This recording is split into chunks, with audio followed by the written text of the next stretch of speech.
Good morning students. அடுத்தது நம்ம பார்க்க போகிறது உயிரியல் மூலக்கூறுகளில் பார்ட் 4. ஸோ அழகு 14 பார்ட் 4. இது வரைக்கும் நம்ம கார்போஹைட்ரேட்ஸ் அதோட கிளாசிஃபிகேஷன், அமைப்பு, அதுக்கப்புறம் அதோட இன்ட்ரோடக்ஷன்லாம் பார்த்தோம். கார்போஹைட்ரேட்னா என்ன எல்லாம் பார்த்துறோம். அதில் நம்ம அந்த கிளாசிஃபிகேஷன் வகைப்பாடு பார்க்கும்போது மோனோசாக்கரைடுகள், ஒலிகோசாக்கரைடுகள், பாலிசாக்கரைடுகள் பார்த்தோம். இப்போ அந்த மோனோசாக்கரைடுகளில் நிறைய மோனோசாக்கரைடுகள் இருந்தாலும் ரெண்டு மோனோசாக்கரைடுகள் ரொம்ப இம்பார்ட்டன்ட், அதிகமாக நம்ம பயன்படுத்தக்கூடியது. அதில் ஒன்று தான் குளுக்கோஸ், மற்றொன்று ஃப்ரக்டோஸ். இதில் ஒரு முக்கியமான பாயிண்ட் என்னென்னா, உங்கள் புக்கில் இந்த குளுக்கோஸை பற்றி 250வது பக்கமும் 250 பேஜ் நம்பர் 250 இருக்கும். அதாவது தமிழ் மீடியம் கவனி 250லையும் நமக்கு ஃப்ரக்டோஸை பற்றி 254வது பக்கமும் இருக்கும். 254லையும் இருக்கும். ஓகே, இது ரெண்டு ஆக்சுவலாக தனித்தனியான 5 மார்க் கொஸ்டின்ஸ். ஓகே, 5 மார்க் கொஸ்டின்ஸ்லாம் அதிகமாக கேட்குறது. இதில் என்னென்னா பாயிண்ட்ஸ் வந்து ரொம்ப ஜாஸ்தி நிறையா இருக்கும். அதையெல்லாம் நான் வந்து ரொம்ப சிம்பிளாக சுருக்கி கொடுத்துருக்குறேன். ரெண்டாவது, இந்த ரெண்டுமே வந்து ஏறத்தாழ வந்து பாதி பாயிண்ட்டு, 7-8 பாயிண்டில் பாதி பாயிண்ட் வந்து சேம் பாயிண்ட்ஸ் தான் ரெண்டுலேயுமே வரும். அதனால் இந்த ரெண்டையும் நம்ம வந்து தனித்தனியாக உட்காந்து படிக்கிறத விட பெஸ்ட் வே வந்து எப்படின்னா, நம்ம அண்டர்ஸ்டாண்ட் பண்ணிக்கிறதுக்கு எப்படி பண்ணலாம் அப்படின்னா, நம்ம வந்து டிஸ்டிங்விஷ் மாதிரி, வேறுபாடு மாதிரி போட்டு படிக்கலாம்.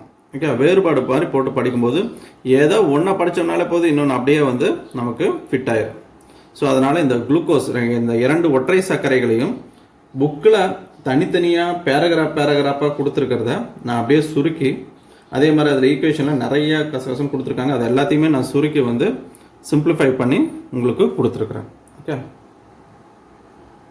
இதில் இந்த குளுக்கோஸ் மற்றும் ஃப்ரக்டோஸ் கிடையான வேறுபாடுங்கிறது ரொம்ப ஈஸியானது. இப்போ இந்த வேறுபாடு மாதிரி பார்க்கலாம். ஃபர்ஸ்ட் எடுத்தோடனே இந்த குளுக்கோஸ் மற்றும் ஃப்ரக்டோஸோட மூலக்கூறு வாய்ப்பாடு அப்படின்னு சொல்லி எடுத்துக்கும்போது, இந்த ரெண்டுமே ஒற்றை சர்க்கரை அப்படிங்கிறதுனால இதில் ரெண்டுக்குமே வந்து வாய்ப்பாடு அப்படின்னு சொல்லி பார்க்கும்போது C6H12O6, இதுக்கும் ஃப்ரக்டோஸுக்கும் C6H12O6.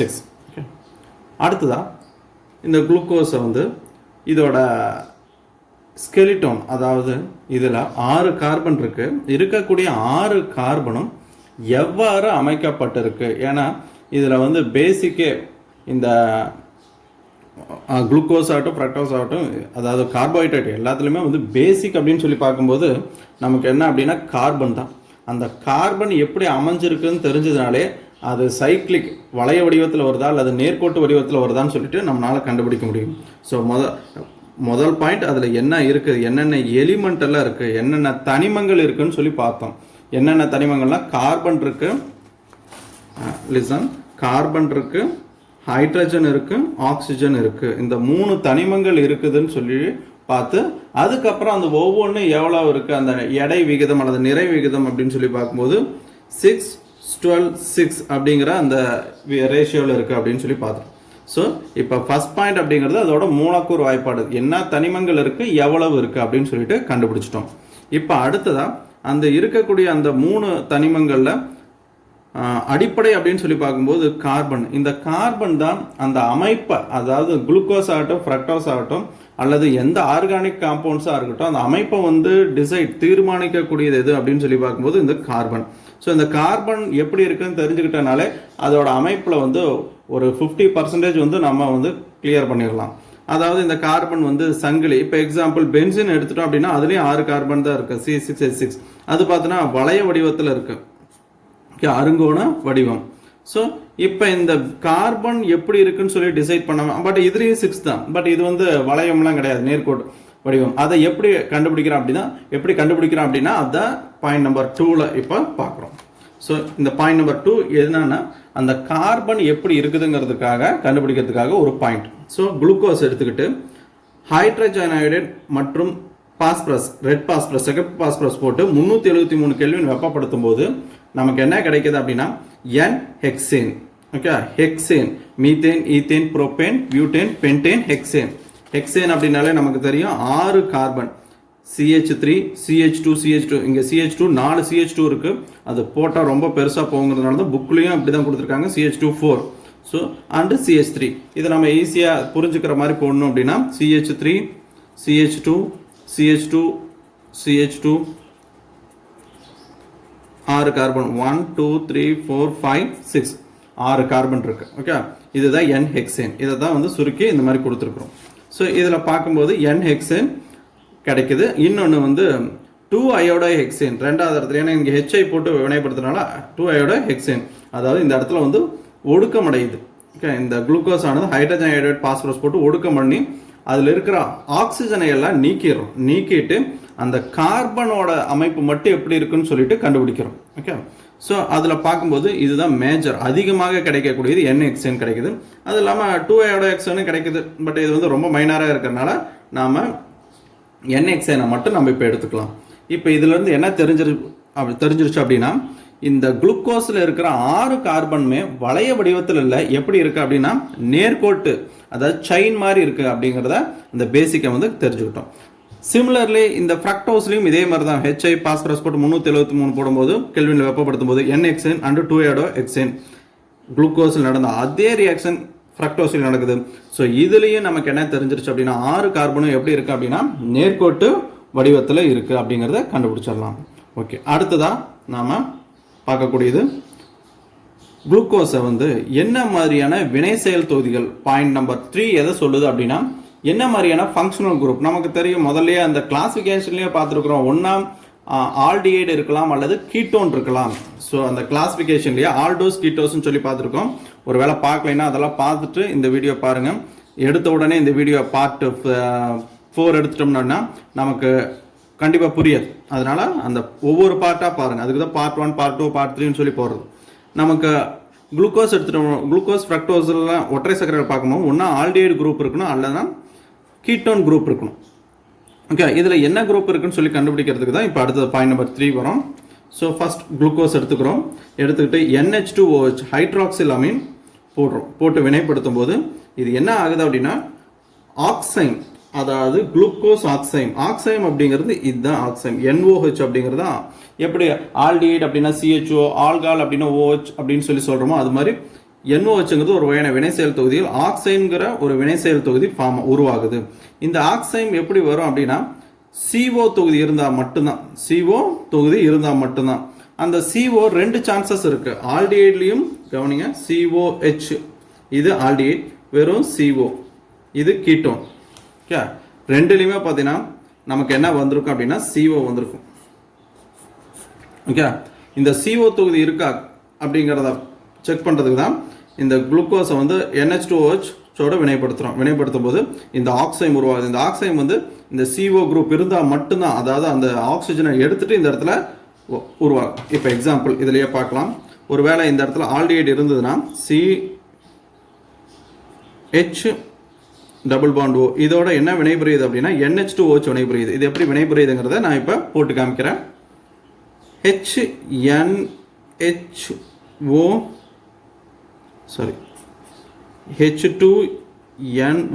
அதாவது கவனிங்க NH2OH இதை மறுபடியும் எழுதுறேன். C double bond OH plus H2NOH. NH2OH தான் அப்படி எழுதியிருக்கிறேன். இங்கே கவனிச்சிங்கன்னா தெரியும், H2O வெளியில் போயிடுது. H2O வெளியில் போயிடுச்சுன்னா மீதி என்ன இருக்கும் அப்படின்னா CH மேலே வச்சிருக்கு, டபுள் பாண்ட் NOH ஆக்சைன். இந்த மாதிரி CO குரூப் இருந்ததுன்னா ஹைட்ராக்சில் அமீனோட சேரும்போது ஆக்சைன்கிற தொகுதி வந்து உருவாகுது. ஓகே, ஸோ இந்த மாதிரியான ஆக்சைன் எதில் உருவம் அப்படின்னா இந்த மாதிரி ஆல்டிஹைட் மற்றும் கீட்டோனில் மட்டும்தான். அடுத்ததாக பார்க்கும்போது நமக்கு HCNோட வினைப்படுத்தும் போது நமக்கு என்ன உருவாகுது அப்படின்னா CN சைனைடு குரூப் வந்து உள்ளே வந்திருக்கு. ஓகே, HCNோட வினைப்படுத்தும் போது சைனைடு. இது எப்படி வருதுங்கிறதையும் பார்த்துடலாம். இப்போ இங்கே பார்க்கும்போது சைனைட் குரூப்ஸ் அப்படின்னு சொல்லி பார்க்கும்போது C டபுள் பாண்ட் OH இருக்குது அப்படின்னா இதில் நம்ம HCN சேர்த்தும் போது HCN சேர்த்தும் போது இங்கே என்ன ஆகுது அப்படின்னா இந்த O ஆக்சிஜனோடவும் இந்த சைனைட் இந்த கார்பனோடவும் சேர்ந்துடும். அப்படி சேரும்போது நமக்கு என்ன கிடைக்கும் அப்படின்னா HC இந்த சைனைடு மேலே வந்து உட்காந்துக்கிறது CN, இந்த ஆக்சிஜனோட என்ன சேர்ந்துடும் அப்படின்னா O சேர்ந்து OH மாறிடும். இந்த கீழே வந்து இந்த சப்ஸ்டியூஷன் குரூப்ஸ் எல்லாம் கீழே வந்துட்டு இந்த மாதிரி HCNOH இங்கே கவனிங்க தெரியும். பார்த்தீங்கன்னா தெரியும், CN CN HOH கீழே வந்து அந்த குரூப்ஸ் இருக்கிற OH குரூப்ஸ். இதுக்கு பேர் சைனோஹைட்ரின். இது எப்போ அப்படின்னா HCN இந்த CO குரூப் இருந்ததுன்னா மட்டும்தான் இந்த ஹைட்ரஜனோடவும் அந்த கார்பனோட CNனும் ஜாயிண்ட் ஆகி இந்த சைனோஹைட்ரின் உருவாகும். ஸோ இந்த ரியாக்ஷனில் எதை சொல்லுது அப்படின்னா குளுக்கோஸில் CO குரூப் இருக்குது அப்படிங்கிறத கன்ஃபார்ம் பண்ணுது. இப்போ அடுத்ததாக ஃப்ரக்டோஸுக்கு வரலாம். ஃப்ரக்டோஸ்லேயும் இந்த சிமிலர் ரியாக்ஷன். ஃப்ரக்டோஸ் எடுத்துகிட்டு NH2OH போடும்போது இதே ஆக்சைன், தட் இஸ் NOH கிடைக்குது, ஆக்சைன் கிடைக்குது. ஓகே, அதே மாதிரி HCN போடும்போது cyanohydrin similarly with just as a குளுக்கோஸில் கிடைச்ச அதே ரியாக்ஷன் இதுலேயும் கிடைச்சிருக்கு. அப்போ இந்த ரெண்டில் என்ன ஒரு ஒற்றுமை அப்படின்னு சொல்லி பார்க்கும்போது குளுக்கோஸ்லேயும் ஆகட்டும் அதோட ஒற்றை சர்க்கரையான ஃப்ரக்டோஸ்லேயும் ஆகட்டும் ரெண்டுலேயுமே இருக்கக்கூடியது CO group. Okay, listen, very very important point number 3 சொல்கிறது CO. அது ஆல்டிஹைடா கீட்டோனாங்கிறது இனிமேட்டு தான் கண்டுபிடிக்கிறோம். இந்த ரெண்டு ரியாக்ஷனுமே ஒரே மாதிரி வருது. குளுக்கோஸ்லையும் ஃப்ரக்டோஸ்லையும் சிமிலர் ரியாக்ஷன் ஃபார்ம் ஆகுது. அப்போ இந்த ரெண்டுலையும் இந்த மூணாவது பாயிண்டை வச்சு என்ன சொல்கிறோம் அப்படின்னா CO குரூப் இருக்குது, அவ்வளோதான். பட் அது ஆல்டிஹைடா கீட்டோனாங்கிறது இன்னுமேட்டு தான் கண்டுபிடிப்போம். ஸோ அதனால தான் சிமிலர் ரியாக்ஷன், அதாவது ரெண்டுலேயுமே வந்து இந்த ஆக்சைன் உருவாகிறதும் சைனோஹைட்ரின் உருவாகிறதும் நடக்குது. Okay, next point number 4 glucose. அடுத்த பாயிண்ட் நம்பர் 4 வேறுபாடு பார்க்குறோம். இப்போ point number 4 very important point. இந்த பாயிண்ட் நம்பர் 4 குளுக்கோஸில் எடுத்துட்டோம்னா ஆக்சுவலாக இது வந்து 6ஆக இருக்கும். உங்கள் புக்கில் பாருங்கள். இது எதுக்காக அப்படின்னா அந்த ஒற்றுமை வர்றதுக்காக, அந்த சிமிலாரிட்டி காட்டுறதுக்காக இதை பக்கத்தில் கொடுத்துருக்குறேன். பட் ஆக்சுவலாக இங்கே என்னன்னா இது உங்களுக்கு வந்து எங்கே இருக்குன்னா 6ஆக இருக்கும். குளுக்கோஸில் 6th பாயிண்ட்டு இப்போ நான் நடத்துறது. ஓகே, ஆனால் இது நான் வேறுபாடு பார்க்கும்போது 4th பாயிண்ட்டாக சொல்லியிருப்பேன். இது 6th பாயிண்ட் பார்த்துக்கணும். எதுக்காக அப்படின்னா இந்த குளுக்கோஸ்லையும் ஃப்ரக்டோஸ்லையும் இந்த ஆல்ரெடி 3 பாயிண்ட் பார்த்துருக்கோம். 3மே சிமிலர், ரெண்டுலேயுமே ஒரே மாதிரி வரும். அதே மாதிரி இங்கே 4வது பாயிண்ட்டும் 4 பாயிண்ட் மொத்தம் குளுக்கோஸ்லையும் ஃப்ரக்டோஸ்லையும் சிமிலர் பாயிண்ட்ஸ் எவ்வளோ அப்படின்னு சொல்லி பார்க்கும்போது 4 பாயிண்ட்ஸ். ஸோ அதுக்காக தான் இது பார்த்துருக்குறோம். இதை முதல்ல பார்த்துடலாம். குளுக்கோஸ் எடுத்துட்டோம் அப்படின்னா அசிட்டிக் அமில நீரிலி, அதாவது அசிட்டிக் அமிலம். நமக்கு தெரியும் அசிட்டிக் அமிலம் அப்படிங்கிறது CH3COOH. இந்த அசிட்டிக் அமிலம் அப்படின்னு சொல்லி எடுத்தோம்னா அதுலேருந்து ஒரு நீர் மூலக்கூறை நீக்கணும்னா கிடைக்கிறது தான் அசிட்டிக் அமில நீரிலி அப்படின்னு சொல்லி சொல்கிறோம். ஸோ இது எப்படி உருவாகுது அப்படின்னா CH3C♯OH இதுதான் அசிட்டிக் அமிலம். இது 2 மூலக்கூறு எடுத்துக்கிறோம். எடுத்துட்டு இதை குறிப்பிட்ட அளவு வெப்பப்படுத்தும் போது இதிலிருந்து நீர் மூலக்கூறு வெளியில் போயிடும். வெளியில் போயிடுச்சுன்னா கிடைக்கிறது தான் CH3 listen C♯OO C♯OO CH3. இதுதான் அசிட்டிக் அமில நீரிலி, தட் இஸ் அமில நீரிலின்னு சொல்லுவாங்க. ஓகே, இந்த குளுக்கோஸை வந்து இந்த அசிட்டிக் அமில நீரிலியோட பிரிடின் முன்னிலையில் வினைப்படுத்தும் போது நமக்கு குளுக்கோஸ் பென்டா அசிட்டேட் ஏட் அப்படிங்கிறது யாருன்னா எஸ்டர். இந்த எஸ்டர் தொகுதி உருவாகுது. எஸ்டர் தொகுதிங்கிறது எப்போ வரும் அப்படின்னா ஒரு அமிலமும் COOH அல்லது அமில நீரிலி, இந்த COOH பதிலாக அமில நீரிலி, இதில் ஏதோ ஒன்று ஆல்காலோட வினைபுரிஞ்சதுன்னா நமக்கு எஸ்டர் கிடைக்கும். அதாவது ஆல்கஹாலும் அமிலமும் சேர்ந்தது தான் எஸ்டர். நல்லா தெரிஞ்சுக்கோங்க. ஒரு ஆல்கஹாலும் ஒரு அமிலமும் வினை புரிஞ்சதுன்னா என்ன கிடைக்கும் அப்படின்னா எஸ்டர். இப்போ அமிலத்துக்கு பதிலாக நமக்கு இந்த இடத்துல அமில நீரிலி, ஸோ அமிலத்திலிருந்து வரக்கூடிய அமில நீரிலியும் போடலாம். ஓகே, ஸோ COOCOன்னு சொல்லக்கூடிய அமில நீரிலி இது போட்டாலும் நமக்கு என்ன கிடைக்கும் அப்படின்னா எஸ்டர். ஓகே, ஸோ என்னது OH அப்படிங்கிற ஆல்கஹாலும் அமில நீரிலியும் சேர்ந்தாலும் நமக்கு என்ன கிடைக்கும் அப்படின்னா எஸ்டர். இது எதை குறிக்குது அப்படின்னா ரொம்ப இம்பார்ட்டன்ட் பாயிண்ட். அதாவது அந்த அமில நீரிலி எதோட மட்டும்தான் வினைபுரியும்னா ஆல்கஹாலோட தான் மட்டும்தான் வினைபுரியும். இங்கே கவனிங்க. இப்போ நம்ம குளுக்கோஸ் எடுத்துட்டோம், அமில நீரிலி போட்டோம், பிரிடின் முனையில் வினைப்படுத்தும் போது 5 எஸ்டர் கிடைச்சிருக்கு. 5 பென்டா அசிட்டேட் அப்படின்னாலே எஸ்டர் தொகுதி. Listen, CHOCOCH3 that is ester. இதுதான் ஏட்டுன்னு சொல்கிறோம். இங்கே பாருங்க, கவனிங்க. இதில் பென்ட்டுனா 5, இங்கே 4 இருக்குது, இங்கே 1 இருக்குது. OCOCH3 லிசன், OCOCH3 இங்கே 4, இங்கே ஒரு OCOCH3 5, டோட்டலாக 5 பென்டா அசிட்டேட். குளுக்கோஸ் பென்டாசிட்டேட் அப்படிங்கிற அந்த வினை செயல் தொகுதிகள் வந்து உருவாயிருக்கு. இப்போ பார்க்கும்போது இங்கே 5 எஸ்டர் உருவானதுலேருந்து என்ன இண்டிகேட் பண்ணுறோம் அப்படின்னா குளுக்கோஸில் 5 OH இருக்குங்கிறது கன்ஃபார்ம் ஆகி போச்சு. ஸோ OH எவ்வளோ இருக்குன்னா 5 OH. இப்போ சிமிலர்லி ஃப்ரக்டோஸ்லேயும் அசிட்டிக் அமில நீரில் வினைப்படுத்தும் போது இங்கேயும் வந்து ஃப்ரக்டோஸ் பென்டாசிட்டேட், இங்கேயும் 5 அசிட்டேட். இங்கே எப்படின்னா listen 1, next one is 3, 1 + 3 4. Next கீழே இருக்குது கவனிங்க 1 5, 1 3 1, டோட்டலாக 5 எஸ்டர் குரூப் வந்து ஃபார்ம் ஆகுது. ஓகே, இப்போ இந்த 4வது பாயிண்ட், அதாவது ஃப்ரக்டோஸில் 4வது பாயிண்ட், குளுக்கோஸில் 6வது பாயிண்ட் என்ன சொல்லுது அப்படின்னா OH 5 OH இருக்குது அப்படிங்கிறத நிரூபிச்சிட்டோம். That's all. ஓகே, இப்போ அடுத்ததாக 5வது பாயிண்ட் லிசன். பாயிண்ட் நம்பர் 3ல் நான் என்ன சொல்லியிருக்கிறேன் அப்படின்னா மறுபடியும் அந்த ரிமைண்ட் பண்ணி பார்க்கலாம், இல்லைன்னா அந்த இடத்த கொஞ்சம் நீங்கள் பேக் போய் பாருங்கள். பாயிண்ட் நம்பர் 3ல் CO குரூப் இருக்குது அப்படிங்கிறத மட்டும்தான் நம்ம இண்டிகேட் பண்ணியிருக்கோம். ஆக்சைமூர் ஃபார்ம் ஆகிறதுல வந்து CO குரூப் இருக்குது அப்படிங்கிறத மட்டும்தான்.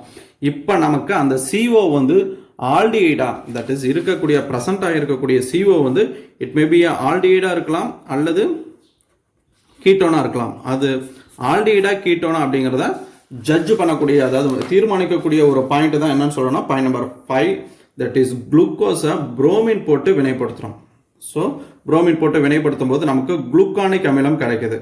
அதுவே அடர் நைட்ரிக் அமிலம், தட் இஸ் அடர் நைட்ரிக் அமிலம் போட்டு வினைப்படுத்தும் போது நமக்கு என்ன கிடைக்குது அப்படின்னா குளுக்காரிக் அமிலம் கிடைக்குது. ஸோ புரோமின் போட்டு வினைப்படுத்தும் போது குளுக்கானிக் அமிலமும், அதுவே அடர் நைட்ரிக் அமிலம் போட்டு வினைப்படுத்தும் போது குளுக்காரிக் அமிலம் 2 கிடைக்குது. இப்போ இதுலேருந்து என்ன தெரிஞ்சுக்கணும் அப்படின்னா புரோமின்ங்கிறது ஒரு ஆக்சிஜனேட்டரி, தட் இஸ் ஆக்சிடைசிங் ஏஜென்ட், ரொம்ப ரொம்ப மைல்டு ஆக்சிடைசிங் ஏஜென்ட். ஓகே, இப்போ என்ன நடந்திருக்கு அப்படின்னா புரோமின் போட்டு வினைப்படுத்தினோடனே இங்கே அமிலம் வந்திருக்கு. இதுதான் மெயின். இங்கே ஃபஸ்ட்டு இதுலேயே அமிலம் வந்துருச்சு, ஆசிட். இப்போ ஒருவேளை நான் பாயிண்ட் நம்பர் 3ல் என்ன சொன்னேன்னா CO it may be aldehyde or ketone. இப்போ புரோமின் போட்டு வினைப்படுத்தினோடனே அமிலம் வந்ததுலேருந்து என்னன்னா ஆல்டிஹைடுனால மட்டும்தான் புரோமின் இருந்தால் அது என்னவா மாற்ற முடியும்னா அமிலமாக அதாவது புரோமின் வந்து அமிலமாக மாற்றும். ஆல்டிஹைட் இருந்தால் மட்டும்தான் அமிலமாக மாறும். என்னன்னா வலிமை குறைந்த ஆக்சிஜனேட்டரி போட்டால். ஒருவேளை இந்த இடத்துல கீட்டோன் இருந்ததுன்னா கண்டிப்பாக அமிலமாக மாறாது, புரோமினோட வினையே புரியாது. ஏன்னா கீட்டோனை வந்து ஆக்சிஜனேற்றம் பண்ண வைக்கிற தன்மை வந்து புரோமினுக்கு கிடையாது. என்ன காரணம் அப்படின்னா புரோமினுங்கிறது வலிமை குறைந்தது. ஓகேவா? ஸோ இங்கே பார்க்கும்போது நமக்கு இந்த இடத்துல குளுக்கோஸ் வந்து அமிலமாக மாறி இருக்கு. கண்டிப்பாக அப்படியே ரிவர்ஸில் வரலாம். இந்த COH உருவாகிறதுக்கு இந்த இடத்துல கீட்டோன் இருந்திருந்தால் வந்திருக்காது. கண்டிப்பாக என்ன இருந்திருக்குன்னா ஆல்டிஹைட். பாயிண்ட் நம்பர் 5 எதை இண்டிகேட் பண்ணுது அப்படின்னா ஆல்டிஹைடா கீட்டோனா அப்படிங்கும்போது இது ஆல்டிஹைடு தான் அப்படிங்கிறத இண்டிகேட் பண்ணிருச்சு. ஓகே, இப்போ நம்ம மறுபடியும் என்ன பண்ணுறோம்னா அடர் நைட்ரிக் அமிலமும் போட்டு பார்க்குறோம். போட்டு பார்த்தோம்னா நம்ம குளுக்காரிக் அமிலம், இந்த குளுக்காரிக் அமிலத்தில் என்ன ஒரு தனித்தன்மை அப்படின்னு சொல்லி பார்க்கும்போது 2 COH, மேலேயும் COH கீழேயும் COH. லிசன், இங்கே வந்து குளுக்கானிக்கில் வந்து மேலே மட்டும்தான் COH, இங்கே வந்து கீழேயும் COH. அப்படின்னா இங்கே இருக்கிற ஓரணி ஆல்கஹால் இங்கே என்னவா மாறிடுச்சு அப்படின்னா அமிலமாக மாற்றப்பட்டு விட்டது. ஸோ இந்த இடத்துல இந்த பாயிண்ட் நம்பர் 5 2 இண்டிகேட் பண்ணுது. That is point number 5 indicate பண்ணுறது என்னென்னு பார்க்கலாம். புரோமின் போட்டு ஆக்சிஜனேற்றம் அடைஞ்சது, அதாவது அமிலம் உருவானதுலேருந்து நமக்கு என்ன தெரிஞ்சிருக்கு அப்படின்னா ஆல்டிஹைடு தொகுதி இருக்குங்கிறது தெரிஞ்சிருக்கு. பாயிண்ட் நம்பர் 5ல் தெரிஞ்சிருக்கக்கூடியது தட் இஸ் ஃபங்க்ஷனல் குரூப் என்னன்னு தெரிஞ்சிருச்சு அப்படின்னா aldehyde. Next one is nitric அமிலம் போட்டு ஆக்சிஜனேற்றம் பண்ண உடனே நமக்கு 2 COH, மேலேயும் ஒரு COH கீழேயும் ஒரு COH வந்ததுலேருந்து மேலே வந்த COH ஆனது எதனால் வந்திருக்கும் அப்படின்னா ஆல்டிஹைட்னால. பட் கீழே கடைசியில் வந்த இந்த COH இஸ் கம்ஸ் ஃப்ரம் ஆல்டிஹைட்னால. இந்த COH என்னன்னா கண்டிப்பாக இது CHOவாக இருந்ததுன்னா ஆல்டிஹைடாக இருந்திருந்ததுன்னா முதலே COH வந்திருக்கும். பட் இப்போ லேட்டாக அதாவது அதிகமான வீரியமிக்க ஆக்சிஜனேட்டான அடர் நைட்ரிக் அமிலம் போட்டு வினைப்படுத்தும் போது தான் வருது அப்படின்னா இது கண்டிப்பாக CHO கிடையாது. இது என்னவா இருக்குன்னா ஆல்கஹால். ஸோ இது வந்து எதுலேருந்து வந்திருக்குன்னா ஆல்கஹால். அதுலேயும் ரொம்ப இம்பார்ட்டன்ட், வெரி வெரி இம்பார்ட்டன்ட்.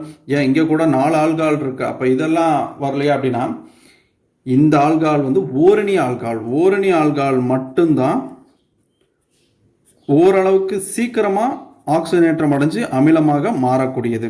ஈரணி ஆல்கஹால்னால் நமக்கு என்ன வரும் அப்படின்னா கீட்டோன் வந்துட்டு அதுக்கப்புறம் ரெண்டாக உடஞ்சிரும், அந்த பார்ட்டே உடையும். ஓகே, எந்த இடத்துல அந்த ஈரணி ஆல்கஹால் இருக்கோ அந்த பார்ட்டே உடஞ்சிரும். ஸோ இந்த இடத்துல நமக்கு அமிலமாக மாறினதுலேருந்து எந்த பிரேக்கேஜும் அந்த பிளவும் இல்லாமல் அமிலமாக மாறினதுலேருந்து என்ன தெரிஞ்சிருக்கு அப்படின்னா மேலே டாப்பில் ஆல்டிஹைடு இருக்குது. Very very important point. டாப்பில் வந்து நமக்கு ஆல்டிஹைடு இருக்குது. ஏன்னா இங்கே வந்திருக்கிற ப்ராடக்ட் COOH, அதுக்கப்புறம் CHOH வந்து ஒரு 4 இருக்குது, அதுக்கப்புறம் COH. இந்த 2 COH எதை இண்டிகேட் பண்ணுது அப்படின்னா மேலே CHO இருக்குது, கீழே CH2OH இருக்குது. அதாவது மேலே ஆல்டிஹைடு தொகுதியும் கீழே வந்து ஓரணி ஆல்கஹால் தொகுதியும் இருக்குது அப்படிங்கிறத இந்த பாயிண்ட் நம்பர் 5 வந்து இண்டிகேட் பண்ணுது. ஓகேவா?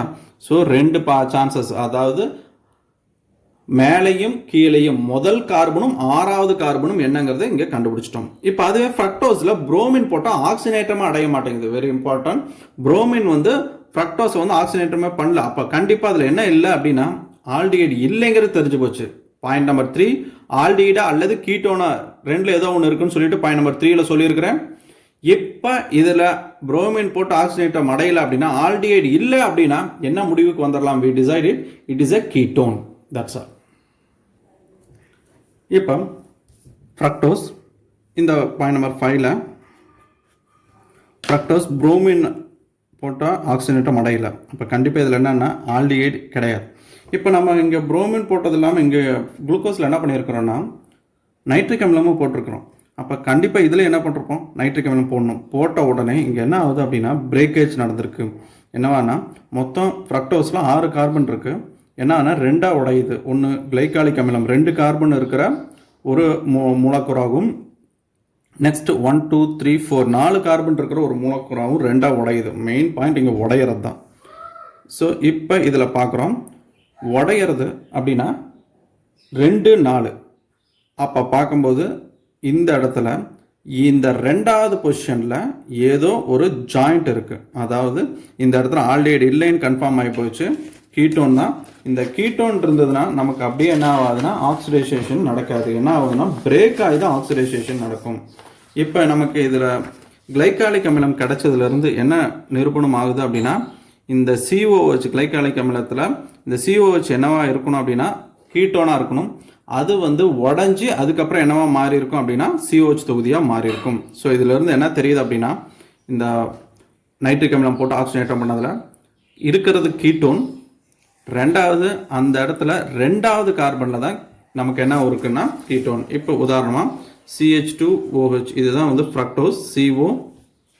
அதுக்கப்புறம் பார்க்கும்போது CHOH ஒரு 4 இருக்குது. CH2OH இதுதான் வந்து எதோட ஸ்ட்ரக்சர் அப்படின்னு சொல்லி பார்க்கும்போது ஃப்ரக்டோஸோட ஸ்ட்ரக்சர். இந்த இடத்துல நமக்கு நைட்ரிக் அமிலம் போட்ட உடனே எப்படி உடஞ்சிருக்குன்னு பாருங்கள். இப்படி உடஞ்சிருக்கு. ஓகேவா? 2வது கார்பனில் உடஞ்சிருச்சுன்னா CH2OH அப்படியே இருக்குது. இந்த CO என்னவா மாறிடுச்சுன்னா COOH மாறிடுச்சு. Listen, CH2OH COOH that is glycolic அமிலமாக மாறிடுச்சு. மீதி ரிமைனிங் 3 + 1. ஓகே, இங்கே இடத்துல 3 CHOH இருக்கும். இப்போ இந்த 3 CHOH ஒரு 1 மொத்தம் 4. இந்த 4 கார்பன் பார்க்கும்போது என்னவா மாறி இருக்குன்னா மேலே இருக்கிற ஒரு கார்பன் COH ஆகும், கீழே இருக்கிற ஒரு கார்பன் COH ஆகும் மாறி இருக்கு. ஸோ டோட்டலாக 2 COH வந்து டாப் அண்ட் பாட்டமில் வந்து டார்டாரிக் அமிலம் உருவாயிருக்கு. இதுலேருந்து நமக்கு என்னன்னா இந்த பிரேக்கேஜ் வந்து இந்த இடத்துல நடக்கிறதுலேருந்து இந்த 2 கார்பன் தனியாக போனதுலேருந்து இந்த 2வது இடத்துல என்ன இருக்குது அப்படின்னு சொல்லி கண்டுபிடிக்கலாம் அப்படின்னா CO தொகுதி கீட்டோன் தொகுதி இருக்குங்கிறத கண்டுபிடிச்சிடலாம். ஓகே, அடுத்த பாயிண்ட் நம்பர் 6 குளுக்கோஸ். டாலன்ஸ் காரனை போட்டு வினைப்படுத்துகிறோம். டாலன்ஸ் காரனை போட்டு குளுக்கோஸை வினைப்படுத்தும் போது நமக்கு என்ன கிடைக்கிது அப்படின்னா குளுக்கானிக் அமிலம் 2லையுமே இந்த சேம் ப்ராடக்ட். டாலன்ஸ் போட்டாலும் ஃபெல்லிங் போட்டாலும் உங்கள் புக்கில் பார்த்தீங்கன்னா தெரியும் 2லையும் கிடைக்கிறது குளுக்கானிக் அமிலம். COH CH2 தட் CHOH 4 இருக்கும், CH2OH இது வந்து குளுக்கோஸில் கிடைக்கிறது. 2லையுமே குளுக்கானிக் அமிலம். இதில் முக்கியமான பாயிண்ட், இந்த குளுக்கோனிக் அமிலம் மறுபடியும் என்னவா மாறுகிறது அப்படின்னா சில்வர். அதாவது டாலன்ஸில் என்ன இருக்கும் அப்படின்னா டாலன்ஸில் நமக்கு இருக்கக்கூடியது அப்படின்னு சொல்லி பார்க்கும்போது சில்வர் நைட்ரேட், அமோனியம் கலந்த சில்வர் நைட்ரேட் AgNO3. ஓகே, உங்கள் புக்கில் AgNH3(2OH) சொல்லி கொடுத்துருப்பாங்க. That is silver nitrate, ammonium கலந்த ஒரு சில்வர் நைட்ரேட் இருக்கக்கூடியதான் டாலன்ஸ். ஃபெல்லிங்கில் என்ன இருக்குன்னா காப்பர் சால்ட் இருக்கும், CuO இருக்கும். ஓகே, இந்த சில்வரை வந்து இந்த குளுக்கோஸ் என்ன பண்ணிடுதுன்னா அப்படியே ஆடியாக அப்படியே ஒடுக்கிடும். ஓகே, Ag என்னவா மாறிடும்னா Ag தட் இஸ் 0, சில்வர் மிரராக மாறிடும். ஓகே, சில்வராக அதாவது அயனியாக இருந்தது இந்த இடத்துல அணுவாக மாறி நியூட்ரலாக மாறி அப்படியே அந்த கிளாஸ் மேலே அப்படியே படிஞ்சிடும். ஓகே, இப்போ இதில் வந்து வெள்ளி ஆடி ஒருவேளை குளுக்கோஸ் போட்டு எடுத்துகிட்டு டாலன்ஸ் போட்டு வெள்ளி ஆடி கிடச்சிருச்சு அப்படின்னா இது என்ன எதை இண்டிகேட் பண்ணுதுன்னா ஆல்டிஹைடு. இது வந்து எதுக்கு மட்டும்தான் வரும் அப்படின்னு சொல்லி பார்க்கும்போது ஆல்டிஹைடுக்கு மட்டும்தான் வரும். ஓகே, இது வந்து எதுக்கு வராது அப்படின்னா கீட்டோனுக்கு வந்து இது வந்து அப்ளை பண்ணவே முடியாது. இந்த வெள்ளி ஆடி அப்படிங்கிறது ஒன்லி ஃபார் ஆல்டிஹைட்ஸ். ஓகே, கீட்டோனுக்கு இது வராது. அப்போ இதில் வந்து வெள்ளி ஆடி வருது. அதே மாதிரி ஃபெல்லிங்கில் அதே மாதிரி காப்பரை வந்து சிவப்பு நிற குப்ரஸ் ஆக்சைடு Cu2O ஒடிக்கிறது. இந்த வெள்ளி ஆடி உருவாகிறதும் சிவப்பு நிற குப்ரஸ் ஆக்சைடு உருவாகிறதும் நமக்கு எதை நிரூபிக்குது அப்படின்னா குளுக்கோஸில் ஆல்டிஹைடு தொகுதி இருக்குன்னு சொல்லிட்டு நிரூபிக்குது. ஸோ கீட்டோன் இருந்தால் இது வராது. அப்போ இது எந்த ரியாக்ஷன் எதில் போகாது அப்படின்னா கீட்டோனாக இருக்கக்கூடிய ஃப்ரக்டோஸில் இந்த ரியாக்ஷன் போகாது. இப்போ ஃப்ரக்டோஸில் என்ன பண்ணுறோம் அப்படின்னா ஒடுக்கம், இதே ஒடுக்கம். ஓகே, ஒடுக்கம் அடைய வைக்கிறோம். ஒடுக்கம் அடைஞ்சதுன்னா சோடியம் பாதரசம் போடுறோம். இங்கே டாலன்ஸ் ஃபெல்லிங் போடுறதுல நமக்கு சோடியம் பாதரசம் போட்டு ஒடுக்கம் அடையும் போது நமக்கு சார்பிட்டால் மற்றும் மேனிட்டால்னு சொல்லிட்டு 2 எபிமர்கள் கிடைக்குது. ஸோ எபிமர்கள் அப்படிங்கன்னா அந்த ஓஹோட பொசிஷன் வந்து ஜஸ்ட் மாறி இருந்தால் அதுதான் எபிமர்கள்னு சொல்லுவாங்க. ஓகே, இங்கே பார்த்தீங்கன்னா தெரியும் CH2OH CH2OH ரெண்டுக்கும் ஒரே மாதிரியே இருக்கும், எல்லாமே ஒரே மாதிரி வரும். கவனிங் 1 2 3 4 5 6 6 கார்பன். இங்கே பார்த்தீங்கன்னா 6th கார்பன் சிமிலர் தான், 5th carbon right side OH similar, 3rd carbon similar, 2nd carbon is also similar, 1st கார்பனும் சிமிலர். இங்கே டிஃப்ரெண்ட்டே வந்து எதில் வந்திருக்கும் அப்படின்னு சொல்லி பார்க்கும்போது 2nd கார்பனில் மட்டும்தான் இந்த டிஃப்ரெண்ட்டை வந்து நம்மளால் பார்க்க முடியும். இந்த 2வது கார்பனில் வரக்கூடிய டிஃப்ரெண்ட் லிசன் இதுதான் எபிமர்கள்னு சொல்லி சொல்கிறோம். கவனிங்க, எபிமர்ஸ். சார்பிட்டாரில் OH ரைட் சைடில் இருக்கும், மேனிட்டாரில் OH லெஃப்ட் சைடு இருக்கும். That's all. அப்போ என்னென்னா இது எல்லாம் ஒரே மாதிரி இருக்குது. இந்த 2வது கார்பன் மட்டும் மாறி இருக்குன்னா இருக்கக்கூடிய அந்த CO கீட்டோன் எந்த இடத்துல இருக்குன்னா 2வது பொசிஷனில் இருக்குது அப்படிங்கிறத இந்த சோடியம் பாதரசம் ஒடுக்கம் வந்து நிரூபிக்குது. அடுத்ததாக குளுக்கோஸ் எடுத்துகிட்டு, குளுக்கோஸ் அப்படிங்கிறது ஒரு நிலைப்புத்தன்மையுடைய சேர்வம். எக்காந்து கொண்டு நீர் நீக்கம் அடையிறதே கிடையாது. சிமிலர்லி ஃப்ரக்டோஸ்லையும் அதே தான். இதில் பார்க்கும்போது CO அப்படின்னு சொல்லி எடுத்துக்கிட்டோம் அப்படின்னு சொல்லி பார்க்கும்போது தட் இஸ் COH எடுத்துட்டோம் அப்படின்னு சொல்லி பார்க்கும்போது இங்கேயே கவனிச்சிங்கனாலே தெரியும். குளுக்கோஸில் இதிலே கூட பார்க்கலாம், ஒவ்வொரு கார்பன்லையும் தனித்தனியாக தான் OH இருக்கும். ஓகே, ஒரே கார்பனில் 2 OHல இருக்காது. ஸோ ஒவ்வொரு கார்பன்லையும் அதாவது இருக்கக்கூடிய OH எல்லாமே ஒவ்வொரு கார்பன்லையும் தனித்தனியான OH வந்து இருக்கும். அதுக்கப்புறம் என்ன இருக்கணும் அப்படின்னா ஆல்டிஹைடு குரூப்ஸ் இருக்கும். ஓகே, ஸோ இவ்வளோதான். இதையெல்லாம் பேஸ் பண்ணி இவ்வளோ பாயிண்ட்டையும் அனலைசிஸ் பண்ணி குளுக்கோஸ் மற்றும் ஃப்ரக்டோஸில் அதோட ஸ்ட்ரக்சர், அதுதான் பாயிண்ட் நம்பர் 8. கடைசியாக இதோட ஸ்ட்ரக்சரை பார்க்குறோம். ஸோ இங்கே பார்த்தீங்கனாலே தெரியும், குளுக்கோஸ் ஆல்டிஹைடு குரூப் இருக்குது. அதுக்கப்புறம் 1 2 3 4 4 என்ன இருக்குது அப்படின்னா secondary alcohol. So one is a aldehyde group, next one is a secondary alcohol. எத்தனை இருக்குது அப்படின்னா 4 OH இருக்குது, அது வந்து செகண்டரி பொசிஷனில் இருக்குது. அதுக்கப்புறம் ப்ரைமரி ஆல்கஹால் எத்தனை இருக்குன்னா 1 மட்டும் ப்ரைமரி, இதோ கீழே. ஓகே, 1வது இடத்துலையும் 6வது இடத்துலையும் நமக்கு வந்து ஆல்டிஹைடும் ஓரணி ஆல்கஹாலும் இருக்குது. 2லிருந்து 5 வரைக்கும் இருக்கக்கூடியதில் ஒன்லி பியூர்லி செகண்டரி ஆல்கஹால் மட்டும் இருக்குது. ஓகே ஓகே, இதில் இந்த ஸ்டார் போட்டிருக்கிறது எல்லாமே சீர்மைத்தன்மையற்ற கார்பன். அப்போ இங்கே எவ்வளோ அப்படின்னு சொல்லி பார்க்கும்போது 2^4, 2n சொல்லியிருக்கிறேன். இங்கே 2^4 அப்படிங்கிறதா இந்த சீர்மைத்தன்மையற்ற கார்பன்கள் எண்ணிக்கை. இதில் வர ஐசோமர்ஸும் எவ்வளோ வரும். அடுத்த ஃப்ரக்டோஸில் பார்க்கும்போது CH2OH CO, இந்த 2வது இடத்துல CO இருக்குது. Top and bottom, first and 6th 1வது இடத்துலையும் 6வது இடத்துலையும் ஓரணி ஆல்கஹால் இருக்குது. இதெல்லாம் 1 மார்க் கொஸ்டின். 1வது இடத்துலையும் 6வது இடத்துலையும். 2வது இடத்துல என்ன இருக்குது அப்படின்னா CO குரூப் இருக்குது. 3லிருந்து 5 வரைக்கும் இருக்கிறதுல CHOH இருக்குது. ஸோ இந்த மாதிரி சொல்லலாம். இது வந்து பொசிஷன். 1 6 2 அண்டு 3 5 இதெல்லாமே பொசிஷன்ஸை சொல்கிறது. இங்கே 1ல் 6லையும் பிரைமரி ஆல்கஹால், செகண்டில் என்ன இருக்குது அப்படின்னு சொல்லி பார்க்கும்போது கீட்டோன், 3 4 5 இந்த 3லையுமே பார்க்கும்போது நமக்கு செகண்டரி ஆல்கஹால், இது பிரைமரி, இது செகண்டரி ஆல்கஹால். இங்கே சீர்மைத்தன்மையற்ற கார்பன் அப்படின்னா 2⁻3 தான். இங்கே 4, இங்கே 3. அண்டர்ஸ்டாண்ட் பண்ணிக்க. ஃப்ரக்டோஸில் 3 சீர்மைத்தன்மையற்ற கார்பன் தான் காணப்படுது. ஸோ இவ்வளோதான் இதோட ஸ்ட்ரக்சர். ஓகே, இந்த ஸ்ட்ரக்சரை கொண்டுட்டு வரதுக்கு தான் இத்தனை பாயிண்ட் பார்த்துட்ருக்கோம். இதிலிருந்து இது வந்து ஒரு 5 மார்க் கொஸ்டின், ரொம்ப கேர்ஃபுல்லாக எழுதக்கூடிய கொஸ்டின். எல்லாமே அப்படியே எழுதணும்னு அவசியம் இல்லை. இதில் வந்து எப்படி எழுதணும் அப்படின்னு சொல்லி பார்க்கும்போது அந்த சுருக்கமாக அந்த பாயிண்ட்டை மட்டும், ஏன்னா ஒவ்வொரு பாயிண்ட்டுக்கும் ஏறத்தாலும் அப்ராக்சிமேட் ஒரு ½ மார்க் தான் கொடுப்பாங்க.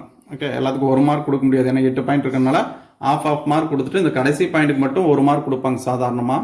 ஸோ கொஞ்சம் கேர்ஃபுல்லாக எழுதணும். Okay, that's all. தேங்க்யூ.